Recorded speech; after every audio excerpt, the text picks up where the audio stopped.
Bom dia, sexto ano. Agora a gente vai começar com o módulo 10. E o módulo 10 ele vai retratar a água no planeta Terra.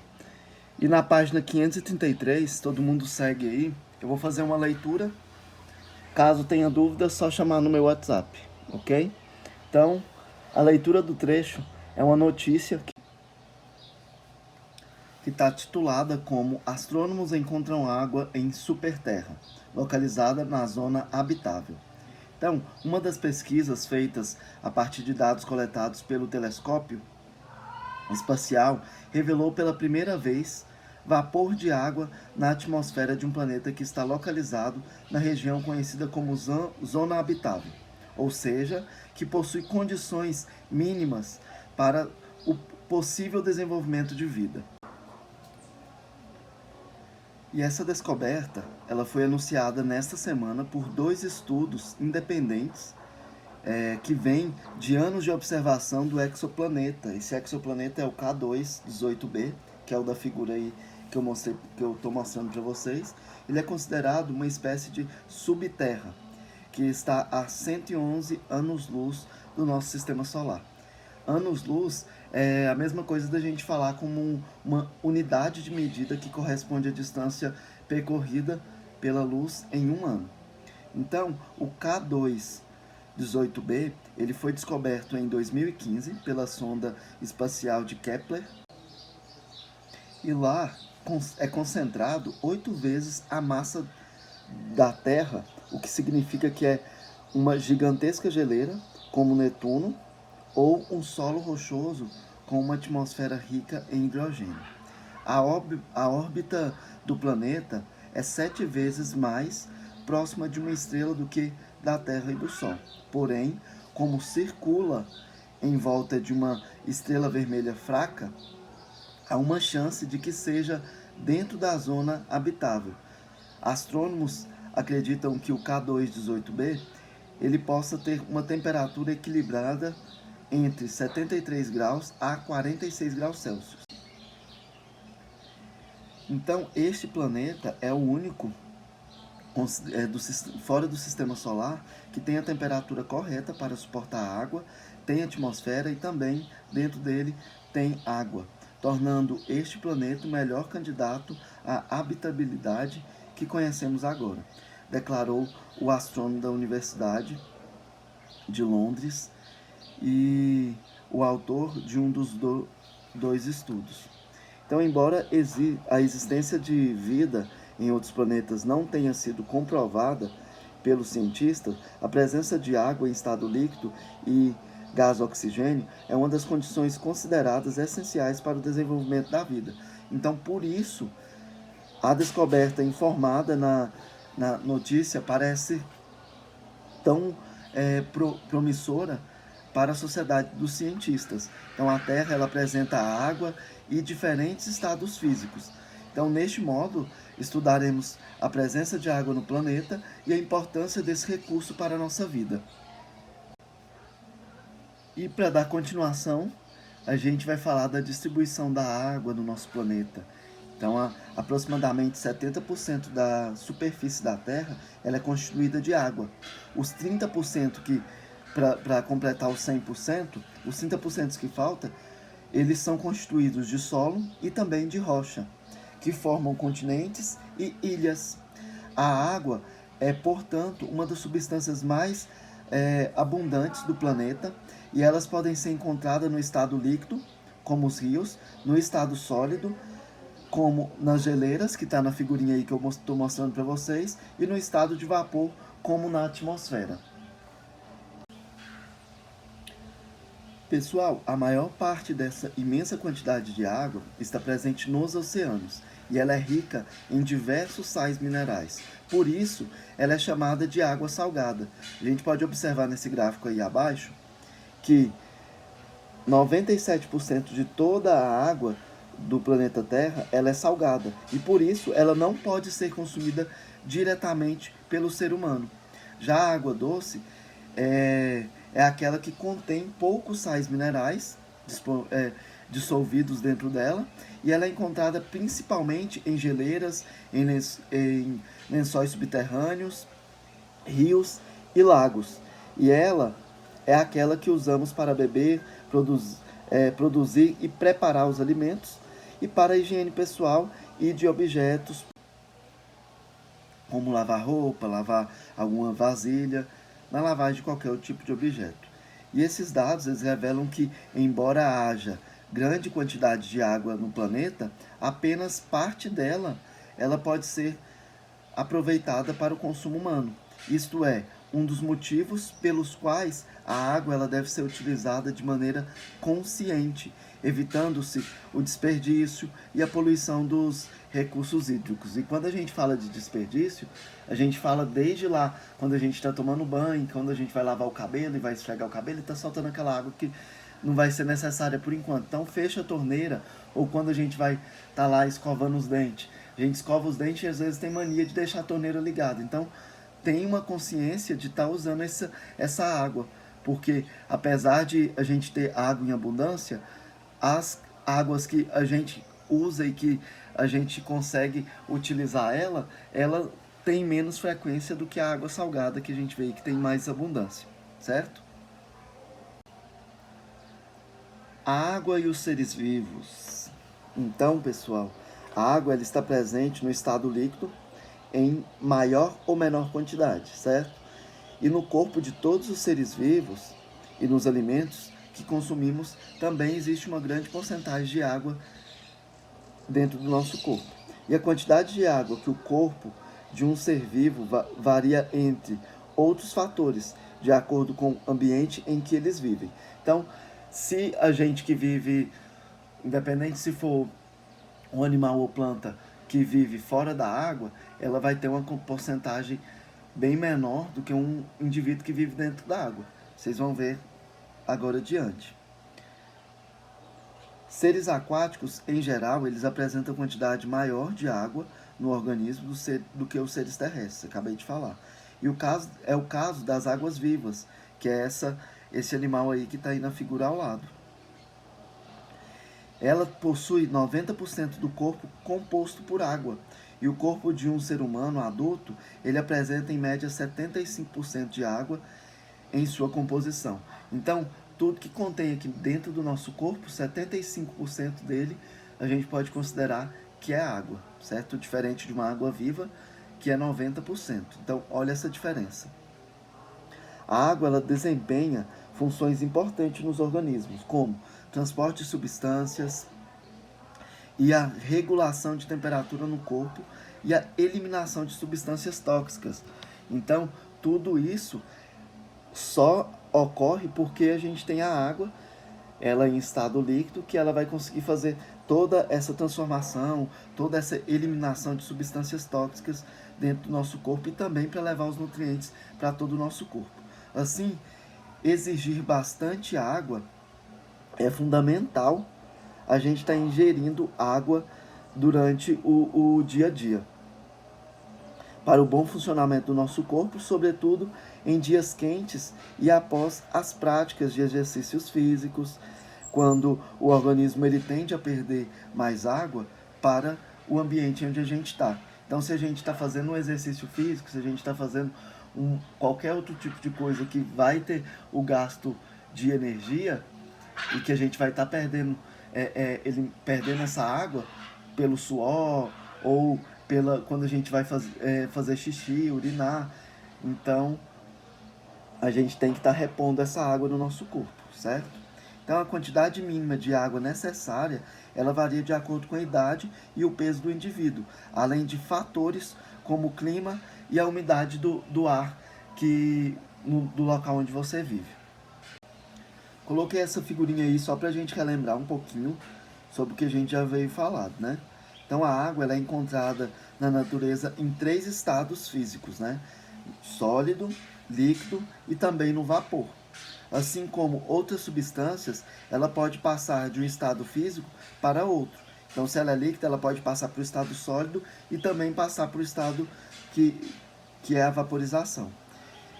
Geralmente, as substâncias elas sofrem mudanças de estado físico quando são aquecidas ou resfriadas. Isto é, ao receber ou ceder determinada quantidade de calor, vamos ver agora como ocorrem as mudanças nessa imagem abaixo.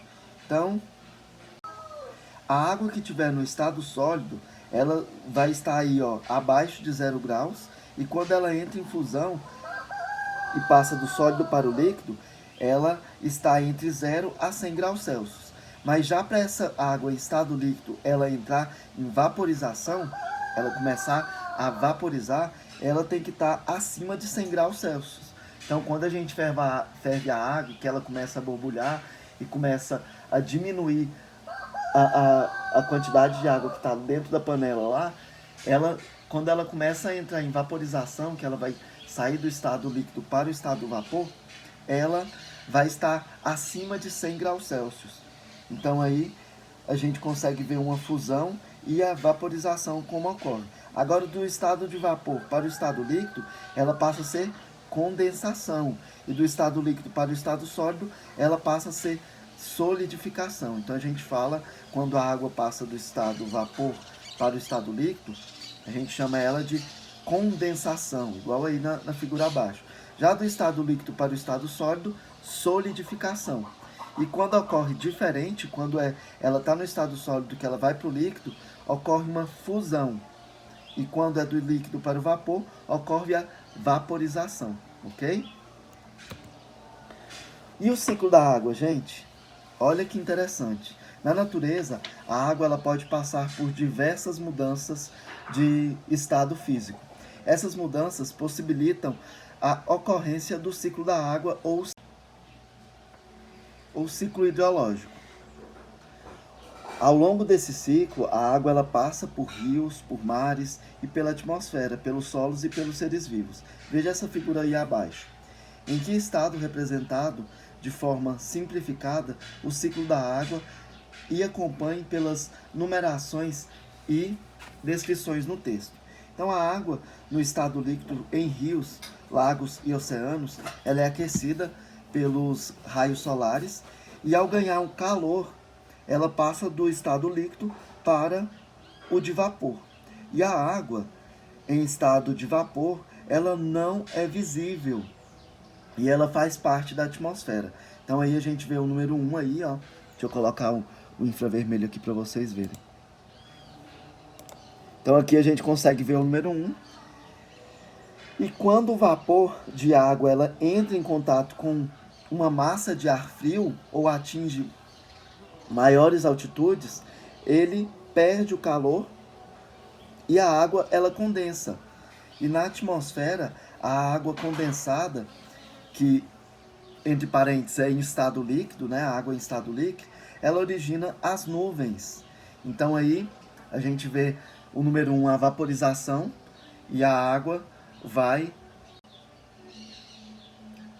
evaporização, né? Então ela vai sair do mar e vai começar a evaporar. E a partir disso, quando ela evapora, ela sobe. De forma de vapor, ela vai subir. Com isso, ela vai condensar quando ela chegar em certa altitude, que o frio é maior, né? Então ela vai conseguir condensar e vai ser transformada em nuvem.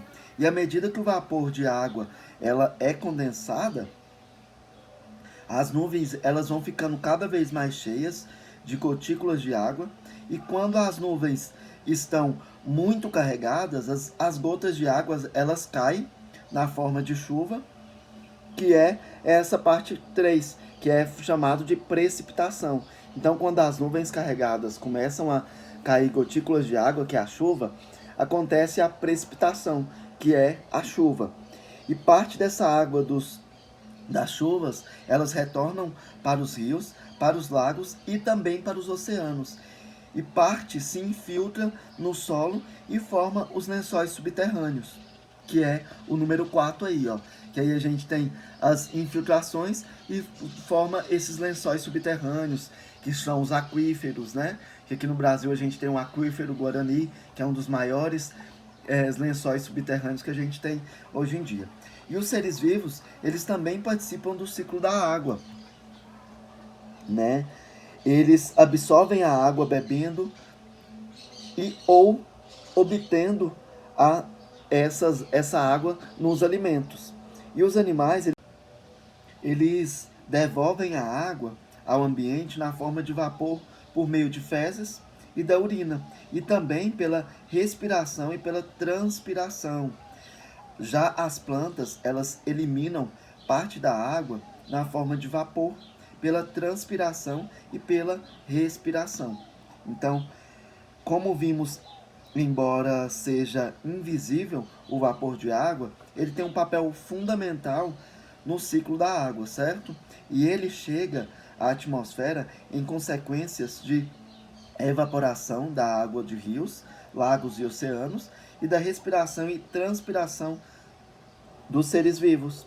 Chamamos esses dois processos em conjunto de evapotranspiração. A evapotranspiração, ela depende de fatores como temperatura, ventilação e umidade do ar, certo? As formas de precipitação da água. A água presente nas nuvens, elas pode precipitar-se na forma de chuva, mas também ela pode cair na superfície terrestre na forma de neve ou granizo, dependendo da temperatura na nuvem e em suas proximidades. Então, se na nuvem tiver determinada temperatura ou nas suas proximidades, pode ser que ocorra lá chuva de granizo ou também neve, né? Quando essa temperatura é igual ou inferior a 0 graus, as gotículas de águas nas nuvens, elas solidificam e formam finos cristais de gelo que caem em forma de flocos de neve. No Brasil, a ocorrência de neve ela é muito rara, né? Porém, ela é restrita em alguns municípios localizados na região sul do país durante o inverno. E aí pode ocorrer também de uma corrente de vento levar essas nuvens para uma camada mais alta da atmosfera, onde a temperatura é muito baixa e, nesse caso, subitamente as gotículas de água elas transformam em pedras de gelo caindo sob uma forma de granizo. Aqui em Cristalina, vocês, não sei se vocês já viram, mas eu lembro que em 95, eu acho que eu tinha uns 6 anos, aconteceu uma chuva de granizo e foi uma chuva muito forte que caía pedra de gelo muito grande e que quebrou muitos telhados. Então isso aí também é bem perigoso, tá? E para a gente estar mais ciente aí com a ciência, vou falar um pouquinho agora sobre o orvalho e a geada. Algum dia você percebeu que os carros estacionados na rua estavam com os vidros molhados sem que estivesse chovido durante a noite? Ou que as folhas das árvores estavam molhadas mesmo sem sinais de chuva? Você sabe por que isso acontece? Então, pessoal, quando está muito frio e o vapor de água presente na atmosfera se condensa em contato com superfícies mais frias que o ar, elas formam gotículas de água. E essas gotículas elas são chamadas de orvalho. E em regiões muito frias, os orvalhos eles podem solidificar, formando camadas de gelo na superfície de carros e também de plantas, que é chamadas de geadas, né? E aí vocês conseguem ver duas figuras, uma de folhas com gotículas de orvalho e ao lado geadas, que foi registrado em São Martinho da Serra Gaúcha, lá do Rio Grande do Sul, em 2018. Então, pessoal, para concluir, a gente falou aqui da água em estado líquido e ela é fundamental para a existência de vida na Terra, certo? E a superfície do planeta ela é composta de 70% de água e 30% de rocha e de solos. Isso é importante vocês saberem. E alterações de temperaturas de água, elas resultam em mudanças em seu estado físico, possibilitando o ciclo da água na natureza. E para finalizar, para a gente não perder o nosso ritmo, eu deixei aqui a leitura da página 537 para vocês fazerem. Então façam essa leitura e os exercícios da página 538 e 539 para vocês entregar até o final do dia de hoje, ok? Forte abraço e muito obrigado. Até mais. Qualquer dúvida, me chama no privado. E fotos, tá, pessoal? Fotos dos exercícios pronto até o final do dia. Assim vão ganhar visto.